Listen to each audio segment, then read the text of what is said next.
వాస్తవానికి నిన్ననే చెప్పుకున్నాం. అమెరికా $30 బిలియన్ ఈ 2 ఏళ్లలో ఇచ్చింది. 2023 నుంచి ఇప్పటిదాకా. అంటే ఇజ్రాయెల్ మీద అటాక్ ప్రారంభించినప్పటి నుంచి హమాస్ మీద దాడి కావచ్చు, హౌతీ మీద దాడి కావచ్చు, హెజ్బుల్లా మీద దాడి కావచ్చు, వీటన్నిటికీ ఖర్చులు పెడుతోంది అమెరికానే.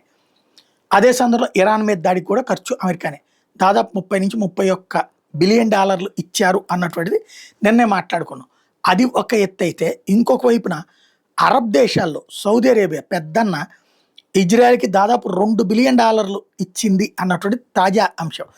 ఎందుకయ్యా అంటే ఇరాన్తో తలనొప్పి సౌదీ అరేబియాకి, హౌతీతో తలనొప్పి, హెజ్బుల్లాతో తలనొప్పి, అసద్తో తలనొప్పి, ఇట్లాంటి వాళ్ళందరి బారి నుంచి రక్షించడానికి. అంటే వాళ్ళకి అది ఇజ్రాయెల్కే కాదు ప్రమాదం, సౌదీకి, అరబ్ దేశాలకు కూడా ప్రమాదం.